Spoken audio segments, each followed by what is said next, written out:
કેમ છો વિદ્યાર્થી મિત્રો? મજામાં?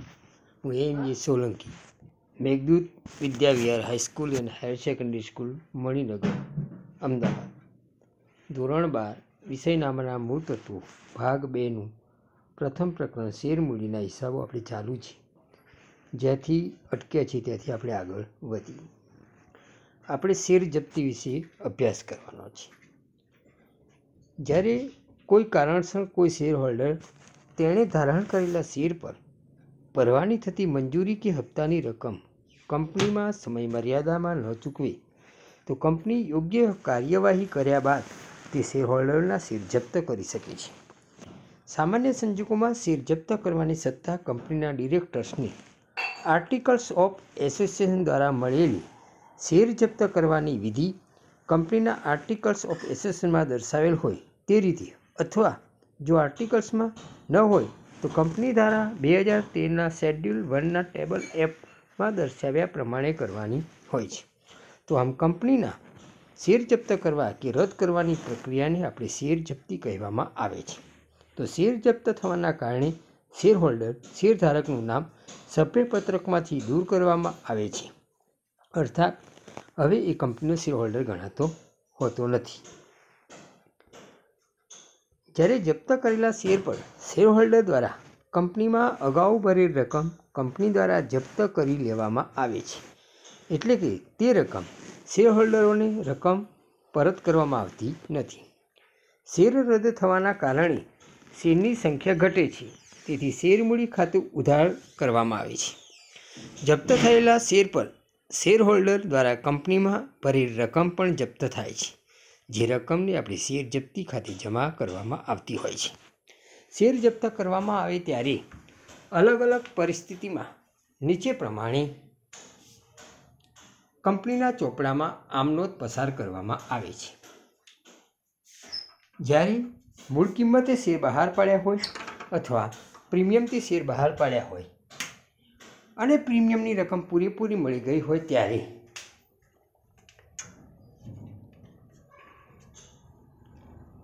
તો એની આમનોંધ આ પ્રમાણે થશે: શેર મૂડી ખાતે ઉધાર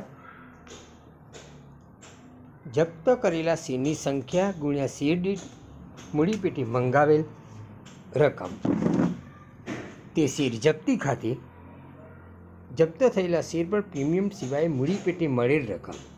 તે શેર મંજૂરી ખાતે મંજૂરી વખતે મંગાવેલ પરંતુ નહીં મળેલ રકમ.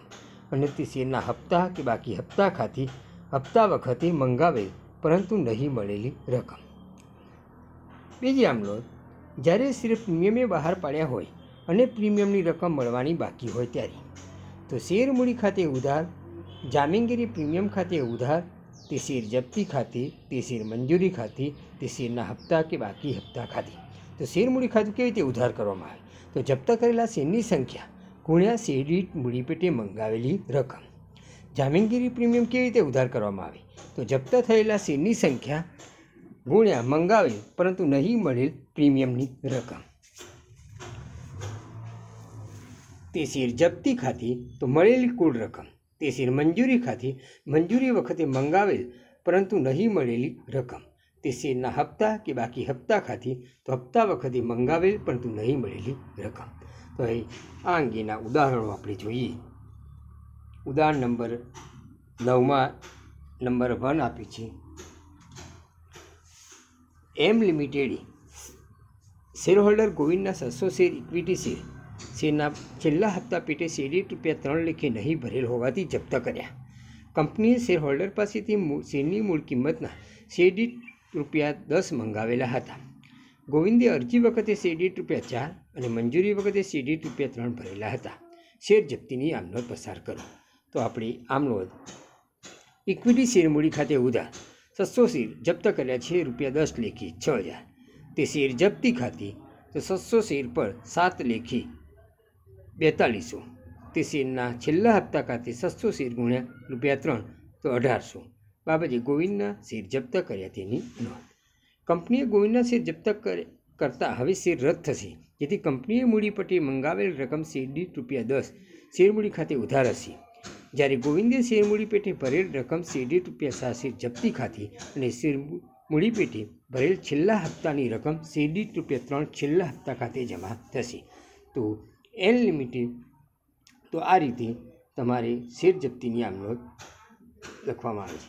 હવે બીજું ઉદાહરણ, એન લિમિટેડે શ્રી પ્રેમાભાઈના 2400 ઇક્વિટી શેર દરેક ₹10 એવા શેરના પ્રથમ હપ્તા પેટે શેર દીઠ ₹2 નહીં ભરેલ હોવાથી જપ્ત કર્યા. કંપનીને શ્રી પ્રેમાભાઈ પાસેથી અરજી પેટે શેર દીઠ ₹3 અને મંજૂરી પેટે શેર દીઠ ₹3 મળેલ છે. કંપનીએ અત્યાર સુધી શેર દીઠ ₹8 મંગાવેલ છે. તો જો ઇક્વિટી શેર મૂડી ખાતે ઉધાર 2400 શેર જપ્ત કર્યા છે ₹8 લેખે 19,200. તે શેર જપ્તી ખાતે 14,400, 2400 શેર ગુણ્યા 6 લેખે 14,400. તે શેરના પ્રથમ હપ્તા ખાતે અથવા બાકી હપ્તા ખાતે 2400 શેર ગુણ્યા 2 લેખે 4800. બાબતજી પ્રેમાભાઈએ 2400 શેર પર પ્રથમ હપ્તાના નાણાં નહીં ભરતા પ્રથમ હપ્તા બાદ તેમના શેર જપ્ત કર્યા તેની નોંધ. ત્રીજું ઉદાહરણ દેખો. ક્યુ લિમિટેડ શેરહોલ્ડર પાસેથી જામીનગીરી પ્રીમિયમના શેર દીઠ ₹12 કુલ ₹22 મંગાવેલા હતા. કિંજલે તેના 500 શેર અરજી વખતે શેર દીઠ ₹15 (12) પ્રીમિયમ સાથે અને મંજૂરી વખતે શેર દીઠ ₹4 ભરેલા હતા. કિંજલે તેને ધારણ કરેલ 500 શેર પર આખરી હપ્તા પેટે શેર દીઠ ₹3 લેખે નહીં ભરતા કંપનીએ તેના શેર જપ્ત કર્યા. કંપનીના ચોપડે શેર જપ્તીની આમ નોંધ લખો. તો આપણે ક્યુ લિમિટેડના ચોપડામાં આમ નોંધ, ઇક્વિટી શેર મૂડી ખાતે ઉધાર 5,000, તો 500 શેર ₹10 લેખે 5,000. તે શેર જપ્તી ખાતે 500 શેર પર ₹7 લેખે 3500. તે શેરના આખરી હપ્તા ખાતે 500 શેર પર ₹3 ભરાયા છે 1500. કિંજલે આખરી હપ્તાની રકમ ન ભરતા તેના શેર જપ્ત કર્યા તેની નોંધ.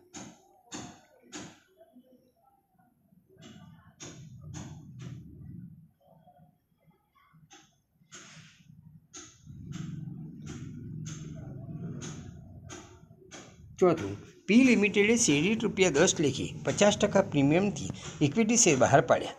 કંપનીએ અરજી વખતે ₹4, મંજૂરી વખતે ₹8 પ્રીમિયમ સહિત અને પ્રથમ અને છેલ્લા હપ્તા વખતે ₹3 મંગાવેલા હતા. શ્રી જીગર કે જેણે 600 શેર ધારણ કરેલા હતા તેણે ફક્ત અરજીની રકમ જ કંપનીમાં આપેલ છે. કંપનીએ તેમના પ્રથમ અને છેલ્લા હપ્તા બાદ રદ કર્યા. શેર જપ્તી અંગે કંપનીના ચોપડામાં આમ નોંધની અસર આપો. તો આપણે ચોથું ઉદાહરણ છેલ્લું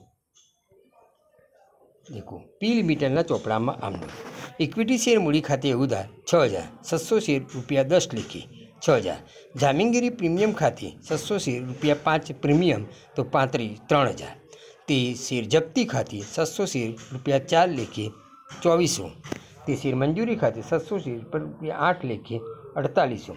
તે શેરના પ્રથમ અને છેલ્લા હપ્તા ખાતે 600 શેર ગુણ્યા 3 લેખે 1,800. બાબતજી શ્રી જીગરે 600 શેર પર અરજીના નાણાં આપ્યા બાદ મંજૂરી પેટી અને હપ્તા પેટીની રકમ ન ચૂકવતા શેર જપ્ત કર્યા તેની નોંધ. હવે આપણે શેર જપ્તીની વિશે અને એની આમ નોંધનો અભ્યાસ કર્યા બાદ આ જપ્ત થયેલા શેર ફરી જ્યારે બહાર પાડવામાં આવે ત્યારે એની નોંધ કેવી રીતે કરવામાં આવે છે એનો અભ્યાસ આપણે કરીએ. જપ્ત થયેલા શેર કંપની ફરીથી બહાર પાડી શકે છે. આ અંગે કંપનીના ડિરેક્ટર્સને કાયદા દ્વારા સંપૂર્ણ સત્તા આપેલ છે. ડિરેક્ટર્સ આ શેર મૂળ કિંમતે, પ્રીમિયમથી કે વટાવથી બહાર પાડી શકે છે.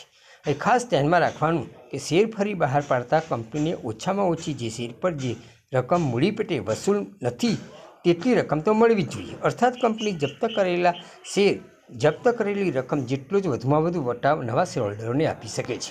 આમ જપ્ત થયેલા શેર ફરીથી જ્યારે બહાર પાડવામાં આવે ત્યારે વધુમાં વધુ વટાવ તે શેર પર વસૂલ આવેલી મૂડીની રકમ સુધી આપી શકાય. અહીં આ પ્રકારે આપવામાં આવતી વટાવની રકમ અંગે કોઈ મંજૂરી લેવી પડતી નથી. દાખલા તરીકે કોઈ એક શેર હોલ્ડરે અમુક શેર પર ₹10ની મૂળ કિંમતની સામે શેર દીઠ ₹7 જ કંપનીમાં ભર્યા છે અને શેર દીઠ ₹3 ભર્યા નથી. જો તેના શેર જપ્ત કરવામાં આવે અને ત્યારબાદ આ શેર ફરીથી બહાર પાડવામાં આવે ત્યારે વધુમાં વધુ શેર દીઠ ₹7 જેટલો વટાવ આપી શકે છે. જપ્ત થયેલા શેર જ્યારે ફરી બહાર પાડવા નવા ખરીદનાર શેરહોલ્ડર પાસેથી મળેલ રકમને બેંક ખાતે ઉધાર કરવામાં આવે છે. જો શેર વટાવથી બહાર પાડવામાં આવે તો આપેલ વટાવની રકમ શેર જપ્તી ખાતે ઉધાર કરવામાં આવે છે અને શેર જ્યારે ફરીથી બહાર પાડતા શેરની મૂળ કિંમત દાર્શનિક કિંમતની રકમ કુલ રકમ શેર મૂડી ખાતે જમા કરવામાં આવતી હોય છે. હવે નિયમ નોંધો આપણે જોઈએ. જપ્ત થયેલા શેર ત્યારે ફરી બહાર પાડતા જુદી જુદી પરિસ્થિતિમાં કંપનીના ચોપડામાં કેવી રીતે આમ નોંધ થાય? તો આપણે પહેલું જપ્ત થયેલા શેર મૂળ કિંમતે બહાર કાઢવામાં આવે તો બેંક ખાતે ઉધાર તે શેર મૂડી ખાતે જમા. જપ્ત થયેલા શેર પ્રીમિયમથી બહાર પાડવામાં આવે તો બેંક ખાતે ઉધાર તે શેર મૂડી ખાતે જમા તે જામીનગીરી પ્રીમિયમ ખાતે. અને જ્યારે જપ્ત થયેલા શેર વટાવથી બહાર પાડવામાં આવે ત્યારે બેંક ખાતે ઉધાર ફરીથી બહાર પાડેલા શેરની સંખ્યા ગુણ્યા શેર દીઠ જે રકમથી શેર બહાર પાડવામાં આવે તે રકમ. શેર જપ્તી ખાતે ઉધાર તે ફરીથી બહાર પાડેલા શેરની સંખ્યા ગુણ્યા શેર વટાવની રકમ તે શેર મૂડી ખાતે જમા તે ફરીથી બહાર પાડેલા શેરની સંખ્યા ગુણ્યા શેરની મંગાવેલી ભરપાઈ કિંમત. તો શેર જપ્તીની હવે બાકી અંગે આપણે જોઈએ. શેર જપ્ત થયેલા શેર ફરીથી બહાર પાડ્યા પછી જો શેર અંગે શેર જપ્તી ખાતે બાકી રહી તો બાકીની રકમ એ શેર મૂડી અનામત ખાતે લઈ જવામાં આવે છે. તો શેર જપ્તી એ કંપનીનો રોજબરોજનો વ્યવહાર નથી. શેર જપ્તી દ્વારા કંપનીને જે કાંઈ ફાયદો થાય તે મૂડી નફો કહેવાય છે. તેથી શેર જપ્તીની રકમ મૂડી અનામત ખાતે લઈ જવામાં આવતી હોય છે. તો કંપનીના ચોપડામાં જ્યારે શેર જપ્તીની બાકીની મૂડી અનામત ખાતે લઈ જઈએ તો એની આમ નોંધ આ લખવામાં આવે છે: શેર જપ્તી ખાતે ઉધાર તે મૂડી અનામત ખાતે જમા. જપ્ત થયેલા શેર ફરી બહાર પાડવા અંગે ખાસ ધ્યાનમાં રાખવાના મુદ્દા. તો જપ્ત થયેલા શેર જ્યાં સુધી ફરીથી બહાર પાડવામાં ન આવે ત્યાં સુધી શેર જપ્તીની રકમ શેર જપ્તી ખાતે બાકી પાકા સરવૈયામાં શેર મૂડી અંગેના પરિશિષ્ટમાં ભરાયેલી અને ભરપાઈ થયેલી મૂડીની રકમ ઉમેરવામાં આવે છે. બીજું, જ્યારે જપ્ત થયેલા શેરમાંથી અમુક ભાગના શેર બહાર પાડવામાં આવે છે તો તે ભાગના શેર પર થતો નફો જ મૂડી અનામત ખાતે લઈ જવામાં આવતો હોય છે. બાકીના શેર પર શેર જપ્તીની જમા બાકી રહેતી હોય છે. બોર્ડ ઓફ ડિરેક્ટર દ્વારા ઠરાવ પસાર કરીને જો કોઈ શેર હોલ્ડર મંગાવેલી રકમ ના ભરે તો શેર મંજૂરી અથવા શેરના પ્રથમ હપ્તા બાદ અથવા શેરના આખરી હપ્તા બાદ શેર જપ્ત કરી શકાતા હોય છે. આ રીતે જપ્ત થયેલા શેર તરત જ એટલે કે મંજૂરી બાદ, પ્રથમ હપ્તા બાદ અથવા આખરી હપ્તા બાદ ફરીથી બહાર પાડવામાં આવતા હોય છે. હવે શેર જપ્તી અને જપ્ત થયેલા શેર ફરીથી બહાર પાડતા જુદી જુદી પરિસ્થિતિમાં કંપનીના ચોપડામાં આમનો કેવી રીતે પસાર થાય છે તે અંગેના આપણે ઉદાહરણનો અભ્યાસ કરીએ. ઉદાહરણ નંબર 10માં આપ્યું છે કે નીચેના વ્યવહારોની કંપનીના ચોપડામાં શેર જપ્તીને લગતી અને તે શેર ફરીથી બહાર પાડવા અંગેની આમનોંધ પસાર કરો. તો અહીં શેર જપ્તી અને ફરીથી બહાર પાડવાની સંપૂર્ણ આમનોંધો અહીં આપણે આપવામાં ગણવાની છે. આપણે પહેલો કંપની ₹10ની મૂળ કિંમતના હર્નિશના 500 ઇક્વિટી શેર તારીખ 1/3/2017ના રોજ શેર જપ્ત કર્યા. હર્નિશે આખરી હપ્તાના શેર દીઠ ₹3 લેખે નાણાં ભર્યા ન હતા. જપ્ત થયેલા શેર કંપનીએ શેર દીઠ ₹8ના ભાવે 2/4/2017ના રોજ ફરી બહાર પાડવા આવ્યા, જે સંજયે ખરીદ્યા હતા. તો હવે એની આપણે આમનોંધ જોઈએ. દેખો, 1/3/2017 ઇક્વિટી શેર મૂડી ખાતે ઉધાર 5,000, 500 શેર જપ્ત કર્યા ₹10 લેખે 5,000. તે શેર જપ્તી ખાતે 500 શેર પર ₹7 3500. તે શેરના આખરી હપ્તા ખાતે 500 શેર પર ₹3 1500. જે હર્નિશના 500 શેર આખરી હપ્તાના રકમ ન ભરવાના કારણે જપ્ત કર્યા. હવે જપ્ત કરેલા શેર ફરી બહાર પાડીએ તો 8 લેખે ફરી બહાર પાડ્યા છે. તો આપણે બેંક ખાતે ઉધાર 4,000, 500 શેર પર 8 લેખે 4,000. 2 લેખે શેર જપ્તી, તો શેર જપ્તી ખાતે 500 શેર ગુણ્યા 2, તો શેર જપ્તી ખાતે ઉધાર 1,000. તે ઇક્વિટી શેર મૂડી ખાતે જમા 5,000, 500 શેર ગુણ્યા 10 લેખે. બાબતજી જપ્ત થયેલા 500 શેર દીઠ ₹8ના ભાવે ફરી બહાર પાડ્યા તેની નોંધ. હવે શેર જપ્તી ખાતાની બાકીની મૂડી અનામત ખાતે લઈ જવાની છે. તો શેર જપ્તીની ખાતાની બાકી 3500માંથી 1,000 બાદ કરીએ તો આપણે ₹2500 આખરની બાકી રહે છે. તો 2/4/2017 જે જપ્તી ખાતે ઉધાર 2500 તે મૂડી અનામત ખાતે જમા 2500. બાબતજી શેર જપ્તીની બાકી ₹3500 જમા છે, એમાંથી ઉધાર 1,000 બાદ કરતાં 2500 એ મૂડી અનામત ખાતે લઈ ગયા તેની નોંધ. હવે આપણે શેર મૂડી અંગેનો જપ્ત થયેલા શેર ફરી બહાર પાડવામાં આવે, શેર જપ્તી અંગે સંપૂર્ણ આપણે 8 માર્કનો દાખલો પૂછાય છે એ દાખલાની આપણે ગણતરી કરીએ. ઉદાહરણ નંબર 11 આપવામાં આવી છે. નાઝરીન ટેક્સટાઇલ લિમિટેડે ₹10નો વેકેવા 12 લાખ ઇક્વિટી શેર બહાર પાડ્યા, જેના પર રકમ નીચે મુજબ ચૂકવવાની હતી. અરજી વખતે શેર દીઠ ₹4, મંજૂરી વખતે શેર દીઠ ₹4 અને છેલ્લા હપ્તા વખતે શેર દીઠ ₹2. કંપનીને જાહેર જનતામાંથી 15,50,000 ઇક્વિટી શેર માટે અરજીઓ મળી. વધારાની મળેલી અરજીઓ નામંજૂર કરી અરજી વખતે મળેલ નાણાં અરજદારોને પરત કરવામાં આવ્યા. હારૂન કે જેના 8,000 શેર મંજૂર કરવામાં આવ્યા હતા તેણે મંજૂરી અને છેલ્લા હપ્તા વખતની રકમ ચૂકવેલી ન હતી. સલીમ કે જેના 2,000 શેર મંજૂર કરવામાં આવ્યા હતા તેણે છેલ્લા હપ્તાના વખતની રકમ ચૂકવી ન હતી. કંપનીએ અને સલીમના શેર જપ્ત કર્યા. જપ્ત થયેલા બધા શેર દીઠ ₹7.50 લેખે પૂરેપૂરા ભરપાઈ થયેલા તરીકે ફરી બહાર પાડ્યા. આ બધા જ શેર શાહરૂખે ખરીદી લીધા. ઉપરના વ્યવહારોને નોંધવા કંપનીના ચોપડી જરૂરી આમનોંધ પસાર કરો અને શેર જપ્તી ખાતું તૈયાર કરો. તો પહેલી આમનોંધ બેંક ખાતે ઉધાર 62 લાખ તે ઇક્વિટી શેર અરજી ખાતે જમા 62 લાખ. તો એ 15,50,000 શેરની અરજીઓ મળી છે. અરજી વખતે 4 લેખે નાણાં મંગાવવામાં આવ્યા છે, તો 62 લાખ. બીજી આમનોંધ ઇક્વિટી શેર અરજી ખાતે ઉધાર 62 લાખ તે ઇક્વિટી શેર મૂડી ખાતે 48 લાખ તે બેંક ખાતે જમા 14 લાખ. તો 12 લાખ શેર મંજૂર કરવામાં આવેલા છે. બાકીના 3,50,000 શેર નામંજૂર કરી એ અરજદારોને શેર દીઠ ₹4 લેખે નાણાં પરત કર્યા 14 લાખ. એની નોંધ. ત્રીજી આમનોંધ શેર મંજૂરી ખાતે ઉધાર 48 લાખ તે ઇક્વિટી શેર મૂડી ખાતે જમા 48 લાખ. બાબતજી 12 લાખ શેર પર શેર દીઠ ₹4 લેખે મંજૂરી લેણી રકમ થઈ તેની નોંધ. હવે મંજૂરી વખતે આપણને 8,000 શેર સિવાય બાકીના શેર પર મંજૂરી રકમ મળી ગઈ છે. તો આપણે બેંક ખાતે ઉધાર 47,68,000 મળવાના બાકી હપ્તા ખાતે ઉધાર 32,000 તે શેર મંજૂરી ખાતે જમા 48 લાખ. તો 48 લાખમાંથી આપણે 47,68,000 મળે છે, 32,000 નથી મળતા એ મળવાના બાકી હપ્તા ખાતે ઉધાર થશે. શેરના છેલ્લો હપ્તો. તો શેરના છેલ્લા હપ્તા ખાતે ઉધાર 24 લાખ તે ઇક્વિટી શેર મૂડી ખાતે જમા 24 લાખ. તો 12 લાખ શેર બાબતજી 12 લાખ શેર પર શેર દીઠ ₹2 લેખે હપ્તાની રકમ લેણી થઈ તેની નોંધ.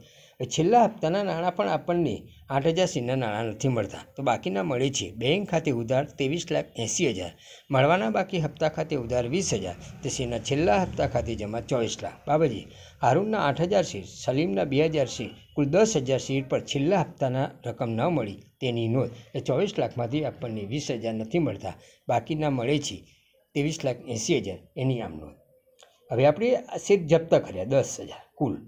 તો આપણે જપ્તીની અગાઉ આમનો જોઈ એ પ્રમાણે ઇક્વિટી શેર મૂડી ખાતે ઉધાર 1 લાખ એટલે કે 10,000 શેર પર ₹10 લેખી તે શેર જપ્તી ખાતે જમા 48,000. તો હારૂને ભરેલ 8,000 ₹4 લેખે 32,000 પ્લસ સલીમે ભરેલ 2,000 × 8 લેખે 16,000 તો કુલ 48,000 આપણે શેર જપ્તી ખાતે લઈ જવામાં આવશે. તે મળવાના બાકી હપ્તા ખાતે 52,000 તો મંજૂરી વખતના 32,000 અને છેલ્લા હપ્તા વખતના 20,000 તો કુલ 52,000 બંનેનું ટોટલ 52,000. બાબતજી લખાશે હારૂન અને સલીમના શેર છેલ્લા હપ્તા પછી જપ્ત કર્યા તેની નોંધ. હવે જપ્ત કરેલા શેર 7.5 લેખે ફરી બહાર પાડવામાં આવે છે. તો 10,000 શેર પર 7.5 લેખે 7,75,000 બેંક ખાતે ઉધાર 75,000 શેર જપ્તી ખાતે ઉધાર 25,000 તો 10,000 શેર પર ₹2.5 લેખે 25,000 તે ઇક્વિટી શેર મૂડી ખાતે જમા 10,000 10,000 શેર પર 1 લાખ × 10 લેખે 1 લાખ. જપ્ત થયેલા શેર 10,000 શેર પર શેર દીઠ ₹750 લેખે ફરી બહાર પાડવામાં આવ્યા તેની નોંધ. હવે આપણે શેર જપ્તીની બાકીની મૂડી અનામત ખાતે લઈ જઈએ. તો શરૂઆતની બાકી 48,000, આખરની બાકી 25,000, બાદ કરતાં 23,000 વધે છે. તો શેર જપ્તી ખાતે ઉધાર 23,000 તે મૂડી અનામત ખાતે જમા 23,000. બાબતજીએ શેર જપ્તી ખાતાની બાકી મૂડી અનામત ખાતે લઈ ગયા તેની નોંધ. તો આપણી ગણતરી આ રીતે થઈ કે શેર જપ્તી ખાતાની શરૂની બાકી 48,000 છે અને આખરની બાકી આપણે 25,000 છે. બંને વચ્ચેનો તફાવત એ મૂડી અનામત ખાતે લઈ જવામાં આવે છે. શેર જપ્તી ખાતું કેવી રીતે બનાવવામાં આવે? તો આપણે ઇક્વિટી શેર મૂડી ખાતે 25,000 8 તારીખે, 9 તારીખે મૂડી અનામત ખાતે 23,000 અને 7 તારીખે ઇક્વિટી શેર મૂડી ખાતે જમા 48,000. તો આપણે શેર જપ્તી ખાતું અહીં બંધ થઈ જતું હોય છે. ઉદાહરણ નંબર 12 ધ્યાની સિરામિક લિમિટેડે ₹10નો એક એવા 3 લાખ ઇક્વિટી શેર દીઠ ₹150ના પ્રીમિયમે બહાર પાડ્યા.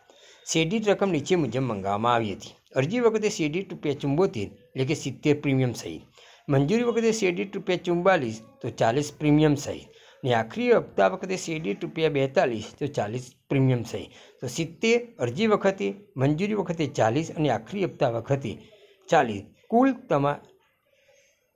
150 પ્રીમિયમ ત્રણેય વખત આપવામાં આવેલું છે. કંપનીને ₹3 લાખ શેરની અરજીઓ મળી હતી. વિશાલે ધારણ કરેલા શેર 2000 શેર પર મળવા બાદ આખરી હપ્તાની રકમ સિવાય બધા શેર પર પૂરેપૂરી રકમ મળેલી. કંપનીએ યોગ્ય કાર્યવાહી કર્યા બાદ વિશાલના શેર જપ્ત કર્યા અને જપ્ત કરેલા શેર ફરી ₹80 લેખે અવનીને પૂરેપૂરા ભરપાઈ તરીકે ફરી વેચ્યા. ઉપરના વ્યવહારોની કંપનીના ચોપડે જરૂરી આમનોંધ પસાર કરો અને જામીનગીરી પ્રીમિયમ ખાતું તૈયાર કરો. તો પહેલી આપણે 3 લાખ શેર પર ₹74 લેખે અરજીના નાણાં મળ્યા પ્રીમિયમ સહિત. તો બેંક ખાતે ઉધાર ₹2,22,00,000 તે ઇક્વિટી શેર અરજી ખાતે જમા ₹2,22,00,000. બીજી આમનો ઇક્વિટી શેર અરજી ખાતે ઉધાર ₹2,22,00,000 તે ઇક્વિટી શેર મૂડી ખાતે જમા ₹12,00,000 તે જામીનગીરી પ્રીમિયમ ખાતે જમા ₹21,00,000. તો જામીનગીરી પ્રીમિયમ ₹21,00,000 છે, શેર મૂડી તમારે ₹12,00,000 છે. હવે ઇક્વિટી શેર મંજૂરી ખાતે ઉધાર ₹1,32,00,000 તે ઇક્વિટી શેર મૂડી ખાતે જમા ₹12,00,000 તે જામીનગીરી પ્રીમિયમ ખાતે જમા ₹1,20,00,000. બાબતજી 3 લાખ ઇક્વિટી શેર પર ₹44 લેખે મંજૂરી વખતે લેણા થયા તેની નોંધ. હવે મંજૂરી વખતે રકમ પૂરેપૂરી મળી જાય છે. તો બેંક ખાતે ઉધાર ₹1,32,00,000 તે ઇક્વિટી શેર મંજૂરી ખાતે જમા ₹1,32,00,000. પાંચમું, ઇક્વિટી શેરના આખરી હપ્તા ખાતે ઉધાર ₹1,26,00,000 તે ઇક્વિટી શેર મૂડી ખાતે જમા ₹6,00,000 તે જામીનગીરી પ્રીમિયમ ખાતે જમા ₹12,00,000. બાબતજી 3 લાખ શેર પર શેર દીઠ ₹42 40 પ્રીમિયમના આખરી હપ્તા વખતે લેણા થયા તેની નોંધ. હવે બેંક ખાતે ઉધાર ₹1,25,16,000 તે ઇક્વિટી શેરના આખરી હપ્તા ખાતે જમા ₹1,25,16,000. બાબતજી વિશાલના 2000 શેર સિવાય બાકીના 2,98,000 શેર પર આખરી હપ્તાની રકમ પૂરેપૂરી મળી ગઈ તેની નોંધ. હવે શેર જપ્તીની નામનો ઇક્વિટી શેર મૂડી ખાતે ઉધાર 20,000 તો 2000 શેર પર ₹10 લેખે, જામીનગીરી પ્રીમિયમ ખાતે ઉધાર 2000 શેર પર 40 લેખે તો 80,000 તે શેર જપ્તી ખાતે જમા 16,000 તે 2000 શેર ₹8 લેખે તે ઇક્વિટી શેરના આખરી હપ્તા ખાતે ઉધાર 2000 શેર ₹42 લેખે 84,000. બાબતજી વિશાલના 2000 શેર પર આખરી હપ્તાની રકમ નહીં મળતા તેના શેર જપ્ત કરવામાં આવે તેની નોંધ. જપ્ત થયેલા શેર ફરી બહાર પાડવામાં આવે છે. તો બેંક ખાતે ઉધાર 1,60,000 તે ઇક્વિટી શેર મૂડી ખાતે જમા 2,40,000 2,60,000 2000 શેર પર ₹10 લેખે તો 2 લાખ તે જામીનગીરી પ્રીમિયમ ખાતે 2 લાખ શેર × 70 લેખે તો 1,40,000 તો 2000 શેર ₹80 લેખે ફરી બહાર પાડ્યા. હવે શેર જપ્તી ખાતાની બાકી મૂડી અનામત 16,000 છે. તો શેર જપ્તી ખાતે ઉધાર 16,000 તે મૂડી અનામત ખાતે જમા 16,000. બંને બાજુનો સરવાળો 9,61,92,000 ઉધાર ખાનાનો સરવાળો અને જમા ખાનાનો સરવાળો.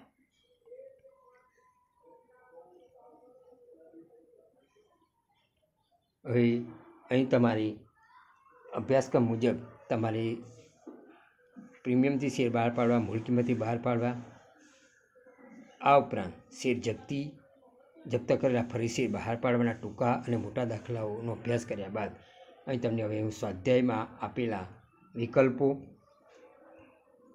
ટૂંકા પ્રશ્નો, એક વાક્યમાં જવાબો, તફાવતો અને સ્વાધ્યાયમાં આપેલા દાખલાઓ તમારા ચોપડામાં ગણવાનો પ્રયત્ન કરજો.